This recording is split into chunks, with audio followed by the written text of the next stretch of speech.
ताई की राम राम, बड़ों को नमस्ते, छोटों को प्यार भरा आशीर्वाद। माया कैसे इंसान को अंधा कर देती है। शांति की तलाश में इंसान घूमता है और उसको शांति नहीं मिलती। तो कैसे मिलती है शांति? एक कहानी के माध्यम से सुनना। सेठ भी सुखी नहीं है शांति के बिना। शांति पैसे से नहीं मिलती। शांति तो आध्यात्मिक ज्ञान से मिलती है, दूसरों की भलाई से मिलती है। इसी प्रकार एक कहानी के माध्यम से समझा रही हूँ। एक सेठ के पास बहुत ज़्यादा धन था और वह इतना धन पाने के बाद भी उसका कोई शांति नहीं थी। वह दर दर भटकता, काम करता, यूँ सोचता यहाँ से भी पैसा बच जाए, इतना कमा लूँ, इतना कमा लूँ। बहुत कमा लिया। उसका कोई संतान भी नहीं थी। उसने जोड़ जोड़ का खजाने भर लिए, लेकिन शांति तो नहीं मिली। शांति नहीं मिली तो उसने वो एक महात्मा के पास गया। महात्मा के पास गया और जाकर बोला कि क्या करूं महात्मा जी, मेरे को आनंद की प्राप्ति नहीं होती। कोई ऐसा उपाय बताओ जिससे मेरे को आनंद की अनुभूति हो जाए। महात्मा बोले, भाई हमारे पास तो कोई ऐसा उपाय नहीं है। बोला फिर भी कोई हो तो? बोले हम एक साधु को जानते हैं और उस साधु के पास चले जाओ, वह शांति का जरूर से ज़रूर रास्ता बता देगा। बोले ठीक है। तो वो साधु का पता बताया, साधु के पास पहुंच गया। साधु के पास पहुंच गया तो साधु बोला, क्या बात है, किस काम से आया? उसने प्रणाम करके बैठ गया और उस साधु के ढंग अनूठे हैं, देख लेना। तो उसके मन में यही घूम रही थी। तो उसे को समझाने की साधु ने कोशिश करी, उसका समझ में नहीं आ रही कोई बात। और जिसका कोई इलाज नहीं, उस धनी के पास एक जोड़ी हीरे जवाहरात की भरी थी। उसने वह जोड़ी उस साधु के पास रख दी और बोला कि एक झाड़ी का नीचे बैठ जा तू। और पटक दी उसने और उसका सामने कहा, इतने हीरे जवाहरात मेरे पास है मगर सुख का एक कण भी नहीं है। साधु बोला, इतने हीरे जवाहरात होने के बाद तो भाई सुख हो जाना चाहिए। बोला नहीं है। साधु ना आओ देखा न ताओ, कुछ बोला नहीं। उसकी धन से भरी पोटली उठाई और दौड़ लिया। तो वो सेठ भी उसके पीछे भाग लिया, बहुत भाग गया। एक गांव में जाकर घुस गया। तो गांव वालों को तो पता था साधु को कोई लालच नहीं, लेकिन वो कोई सी चाल चल रहा होगा साधु। तो अब क्या करे, गांव वालों को कह रहे पकड़ो पकड़ो, ये साधु बाबा मेरी धन की पोटली लेके भाग रहे। गांव वाले कुछ नहीं, खड़े अपना आराम से देख रहे।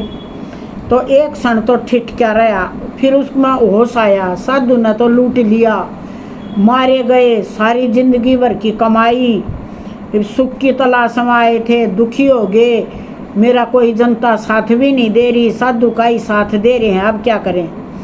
पूरे गांव का चक्कर काटे साधु का पीछा संत, चक्कर पर चक्कर बहुत। तो सेठ तो पसीना और बुरा हाल उसका। अब क्या करे?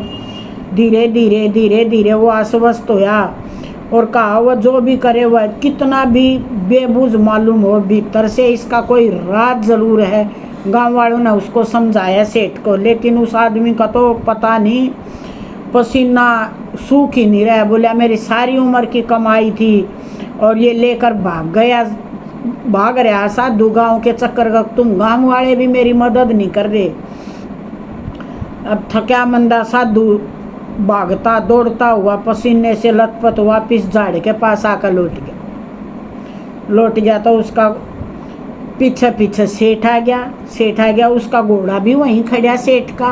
वो तो घोड़े पर सवार होकर आया था और जोड़ा उठाकर छाती का ला लिया। साधु ने पटक दिया झाड़ के पास ही और बोला, हे परमात्मा तेरा लाख लाख शुक्र, मेरा यो हीरे जवाहरात का थैला मिल गया। आज मैं बहुत ज़्यादा प्रसन्न हूँ। इसके लिए तुम मारे फिर रहा था मैं सुख की तलाश में, यहाँ तो दुख वापस मिल गया। साधु वृक्ष की तरफ जाके और कहा, कुछ सुख मिला? कुछ सुख मिला, छिप गया था साधु तो पोटली झाड़ के पास फेंक के, और सेठ सकून में मन आ रहा। तो बोला कुछ सकून मिला, यही जोड़ी तुम्हारे हाथ में पहले भी थी, ये जोड़ी जो अब मैंने चक्कर काट के वापस दी है, तेरे को पसीना पसीना बदहवास होया, ये जोड़ी तेरे पास पहले से भी थी, लेकिन ये सुख तेरे पास पहले से था, तो यहाँ क्या करने आया, तेरे को मालूम नहीं इस बात का। लेकिन इस बीच में फासला हो गया है। देखो थोड़ी देर को जोड़ी ये तुम्हारे हाथ की बजाय मेरे हाथ में आ गई, ये हीरे जवाहरात की पोटली तेरे हाथ की बजाय ये मेरे हाथ में आ गई।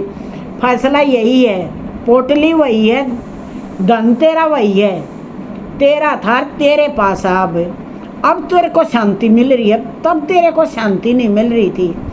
तो देखो आनंद आ गया, शर्म नहीं आती। तुम कह रहे हो कि ईव आनंद आ गया, पहले नहीं आ रहा था। कुछ सोचो। साधु ने डांटा सेठ को।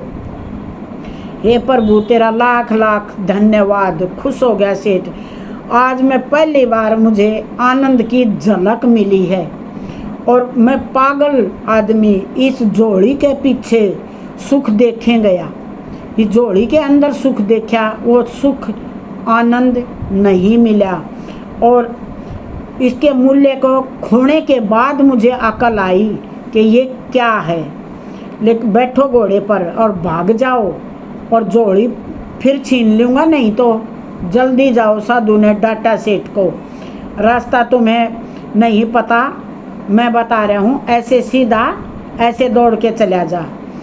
लोग ऐसे ही होते हैं जिनका सारा अस्तित्व ऐसा होता, हम जिसे गवाते हैं बाद में उसके मूल्य का पता चलता हमें, और जब तक हम मूल्य नहीं गवा बैठते तब तक हमें पता नहीं चलता।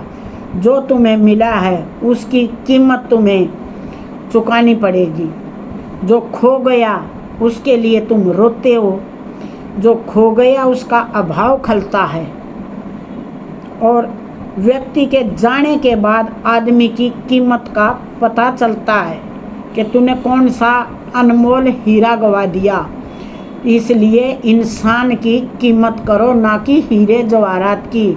मानव के अंदर ही परमात्मा समाया हुआ है, परमात्मा का अंश है मनुष्य, और गलती कभी भी ऐसी करनी नहीं चाहिए।